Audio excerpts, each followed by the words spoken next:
چې کله هم یو ورب د ناون کپړې واچي کنه او کار هم د ناون شروع کی نو اق ورب تبا په انګلیش ګرامر کې جیرنډ وای سم ورته وای جیرنډ پوه نه شوي ګوره یاد ساته په انګلیش ګرامر کې چې څومره هم دا پارټس اف سپیچ دی او په دغه کې چې دا ورب دی کنه ورب خو پیژنې کنه تاسو ته ما ویلي دي ورب مطلب کار اکشن فعل وته په اردو کې وای لکه مثال لیکل کول لوستل کول خندل جړل کیناستل پاسېدل بندول کولا وهل روټۍ خوړل او بس کل څومره چې کارونه دي داسې دي وربس دي په اردو کې چې د کم ټکي په آخره کې نا راځي لکه مثال آنا جانا رونا دونا هنسنا لکھنا پڑھنا سننا بولنا یاد بساته کرینا او کترینا مته لري کوي چې د کم ټکی په اخره کې ناراضي هغه ته فعل په اردو کې ویل کېږي او په انګلیش کې چې کم دي لکه مثال په تور رائټ لیکل کول ریډ لوستل کول کلوز بندول اوپن کولا وهل واچ کتل سی لیدل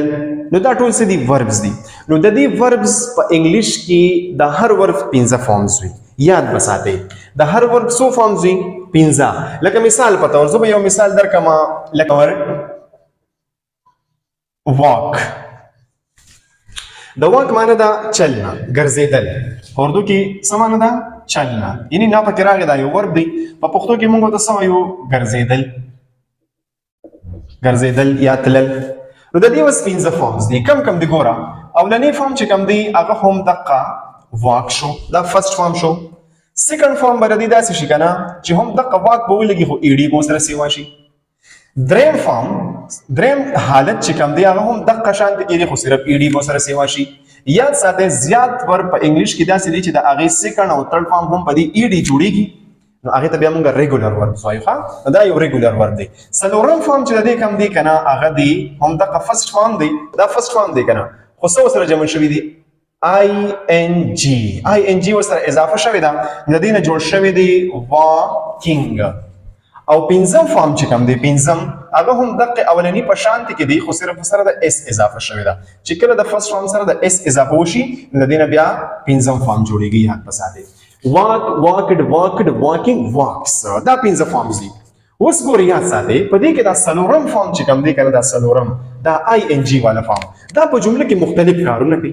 دا غي په وجه باندې دا کنفیوژن جوړي او د ایگزام نو هم په دې کې کوېسچن راځي سټوډنټ کنفیوز کوي څنګه دا مختلف کارونه کې ګورا کله کله دا ING والا فارم په جمله کې خو خپل کار کوي ځکه چې ورب دی جدا ورب کار کوي لکه مثال په تور زه یو جمله ولیکم I am walking slowly मैं आहिस्ता चल रहा हूं زه په قلاره ګرځم روان یم نو په دې کې ګوره دا سبجیکټ شو کنه دا سبجیکټ شو دا پکې هیلپینګ ورب شو او دا پکې څه شو دا پکې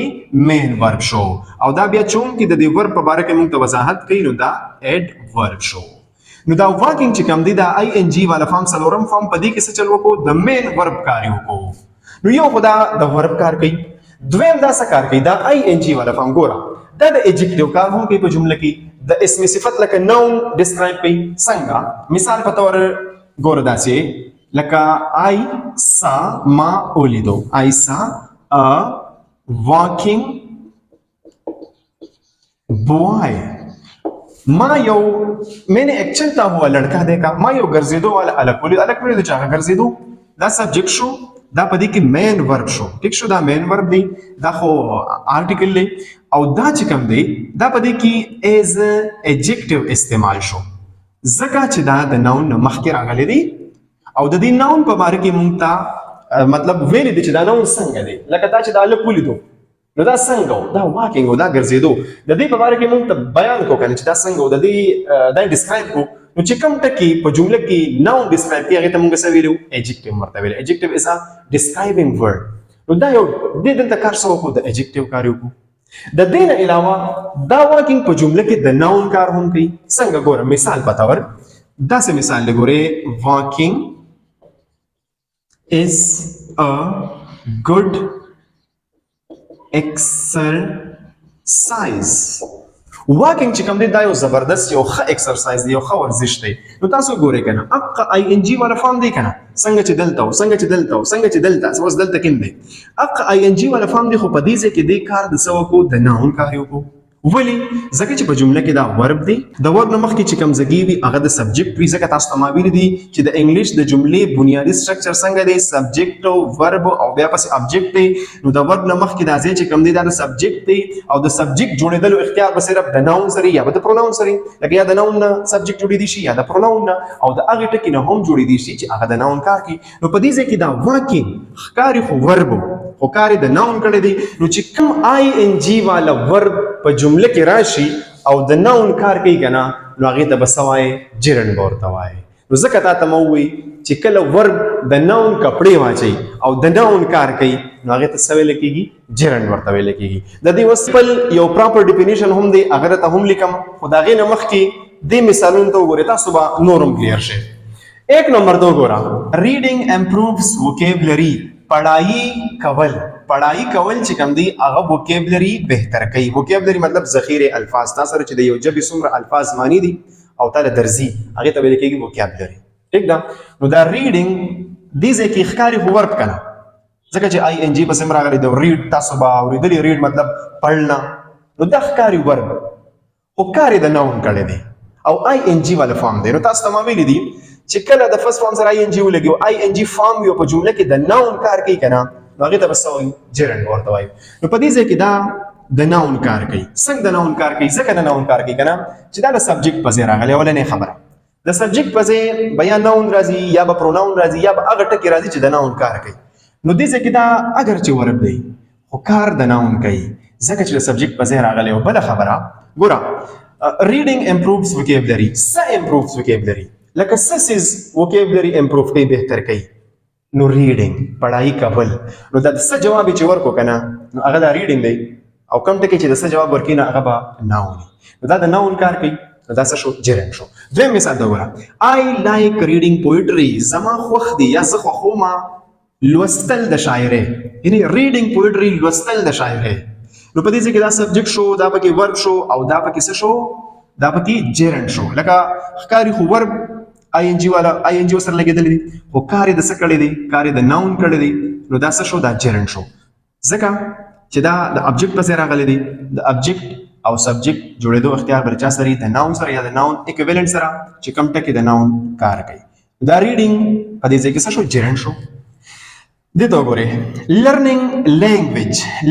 لینګویج د ژبې زده کول ریکوایرز دې له پکار دي د ژبې زده کولو له پکار دي پیشنس صبر نو سره صبر پکار دی د ژبې زده کولو لا نو دا د ژبې زده کول لرنینګ لینګویج دا ټول زموږ سره څه شو سبجیکټ شو نو ظاهره خبره چې سبجیکټ په ځای راغی جدا کار د ناون کوي نو په دې کې چې دا ورب دی دا ان جی سره راغلی دا نو کار د ناون کوي لہذا دا څه شو دا جرنډ شو جی ورته ما ولیکو ټیک ده دې ته وګوره واکینګ از ګډ ایکسرسایز واکینګ ګرځېدل چې کوم دی هغه یو زبردست ایکسرسایز دی دا ورب دی د ورب نه مخکې سبجیکټ دی سبجیکټ په ځای واکینګ دی او واکینګ کار څه کوي د ناون کې لہذا دا څه شو جرنډ شو دې ته وګورئ مای جاب از زما کار دی ګوره په دې کې دا سبجیکټ شو دا پکې ورب دی ټیچینګ ابجیکټ دا پکې څه شو ټیچینګ انګلیش دا پکې څه شو ابجیکټ شو نو دا ابجیکټ په ځای باندې دا ټیچینګ راغلی دی ورب دی ورسره آی ان جی دی کار څه کوي د ناون کې ځکه چې دا ابجیکټ په ځای راغلی دی لکه مای جاب از وټ زما کار څه دی نو ټیچینګ انګلیش دی د انګلیش ښودل دی نو دا څه شو دا یو جرنډ شو نو ګورئ یاد ساتئ چې په انګلیش کې دا پارټس سپیچ چې څومره دي نو داسې نه ده چې لکه یو ټکی ورب دی جدا به همیشه د ورب کار کوي کله کله ورب د ناون کار هم کوي کله کله ورب د ایجکټیو کار هم کوي او کله کله به یو ناون د ورب کار کوي نو دا فنکشنز مطلب مختلف کولی شي ښه او بله خبره په دې جرنډ کې یو خبره تاسو یاد ساتئ چې دا جرنډ خو کار د ناون کوي دا کار د ناون کوي خو په دې کې د خپل د ورب هغه کوالټي هم وي لکه ورب کوالټي پکې هم وي لکه مثال په تور د ورب دا کوالټي ده کنه چې دی لبا ابجیکټ پکار وي ٹھیک ده دی لبا ابجیکټ پکاري نو دغه شانت کې په دې کې تاسو ګورئ دا ریډینګ تاسو خو مو وی جرنډ دی کنه خو ابجیکټ هم اغستل دا ابجیکټ سره راغلی دی لوستل د شاعرۍ دلته ګورئ زده کول د ژبې نو دلته کې دا د دې ابجیکټ شو دلته کې دا د دې ابجیکټ شو دلته کې دا انګلیش د دې ابجیکټ شو نو دې ابجیکټ وسره هم راغلی دی ابجیکټ اغستې دی نو د دې مطلب دا شو چې په دې کې وربل کوالټي هم شته او د ناون کار کوي ناون کوالټي پکې هم د ځکه او د جرند وي. نو اوس تاسو راشئ د دې پراپر چې کوم ډیفینیشن هغه ته لیکم. ګور د دې ډیفینیشن وسه شي gerund is gerund چې کوم دی دا دی the ing form of a verb. دا د یو verb ing form دی that functions چې هغه کار کوي that functions like a noun چې هغه د noun کار کوي in a sentence په یو جمله کې that is called a gerund. gerund دا یو ing والا فارم والا ورب دی چې هغه په جمله کې د noun کار کوي نو دغه ته څه ویل کېږي gerund ورته ویل کېږي. اوس راځي ګورو چې دا gerund په کومو طریقو باندې استعمالېږي. gerund په جمله کې په مختلفو طریقو استعمالېږي شي لکه ګورئ gerund can be used as a subject او as an object. نو as the subject په تور څنګه استعمالېږي شي دې ته وګورئ smoking damages health. سیګریټ سکل smoking کول صحت ته نقصان رسولی شي تباہ کولی شي نو دا د سبجیکټ ځای دی ټیک دا د سړي دا سبجیکټ ځای دی دا ورب دی او دا څه دی دا آبجیکټ دی. نو دا ورته مخکې د سبجیکټ ځای دی نو د دې کې دا gerund راغلی تاسو ته مو چې دا ایز ا سبجیکټ استعمال دي. دلته وګوره swimming is a good exercise. swimming لامبو وهل یو ښه ایکسرسایز دی دا د سبجیکټ په ځای باندې راغلی یو gerund دی. دلته وګوره giving is better than taking مطلب دینا لینے سے بهتر ہے ورکول د اغستونه بهتر دی. نو دا څه شو دا یو gerund شو او د سبجیکټ په ځای باندې راغلی دی. as a object هم استعمال دي شي لکه مثال په تور I enjoy reading. زه reading enjoy کوم دا سبجیکټ شو دا verb شو او دا object دی. دا object په ځای باندې gerund راغلی تاسو ته مو راتلی شي. he likes speaking English هغه خوښي د انګلیش ویل نو دا څه شو دا gerund دی او د object په ځای راغلی دی. ته وګوره I like answering the questions. زه خوښوم دا سبجیکټ شو دا verb شو او دا څه شو دا پکې object دی او gerund پکې راغلی دی. gerund as a complement هم استعمال دي شي. complement مطلب پورا کول والا دا complement معنی دا پورا کول والا. نو په دې جمله کې کته gerund ته وګورئ هغه به دې معنی پورا کوي. ګوره my favorite activity زما پسندیده activity چې کومه دا هغه څه دي is playing football هغه د فوټبال کول دي. نو دا په دې کې gerund شو کنه او دې gerund څه کړی دی د دې معنی پورا کړی. ګوره my favorite activity څه ده هغه playing football دی. کله نه زدا is لري کما نو فیوریٹ ایکټیویټي مساوي ہے پلیینګ فوټبال. نو دې چې کوم دی د دې معنی پوره کړه نو دا ایز ا کمپلیمنٹ استعمال شو. یا دې ځکه مالک کلی مای جاب از زما کار دی څه کار مې دی ټیچینګ انګلیش نو دا ټیچینګ انګلیش یو gerund دی ایز ا کمپلیمنٹ استعمال شوی دی. د دې نه علاوه د پریپوزیشن نه پس هم دا استعمالیږي لکه مثال په تور ګورئ he is interested هغه interested دی دلچسپي لري in learning English دا په دې کې یو پریپوزیشن دی او د دې نه مخکې دا سره راغلی دی دا gerund راغلی دی. او دته وګورئ I am tired of waiting زه د انتظار نه ستړی یم زړه مې چاو دی مثال دا پریپوزیشن دی د نه پس چې دا کم ټکی راغلی دی waiting دا څه دی دا یو gerund دی. یاد بساته د پریپوزیشن نه پس هم سره راځي دا gerund راتلی شي. اوس راځي زه تاسو ته دلته کې یو څو جملې لیکم تاسو په هغه کې معلوموي چې gerund پکې کم یو دی او آیا دا د سبجیکټ په ځای استعمال شوی دی که د object په ځای باندې استعمال شوی دی. ورخه walking on the grass is forbidden د غیا د پاسه ګرځیدل منع دی. په دې کې تاسو gerund معلوم کې او بیا وایي چې as a subject استعمال شوی که as a object. دویمه جملې ته وګورئ I cannot go on doing nothing په دې کې هم gerund معلوم کې او بیا وایي چې as a صحیح استعمال شوی دی. دې ته وګوره he improved by working hard هغه improved شو بهتر شو د مهنت په وجه باندې. په دې کې هم gerund معلوم کې او بیا وایي چې کم یو دی subject دی مطلب د subject په ځای راغلی که object په ځای راغلی که د preposition نه پس راغلی که څنګه. دې ته وګورئ they finished doing their homework هغوی ختم کو خپل کار. په دې کې هم gerund معلوم کې او بیا په کمنټ کې وایي چې ما ته پته ولګي چې تاسو پوه شوي یې که نه که پوه شوي ویډیو لایک کمنټ کې شیر سره کې جزاک الله.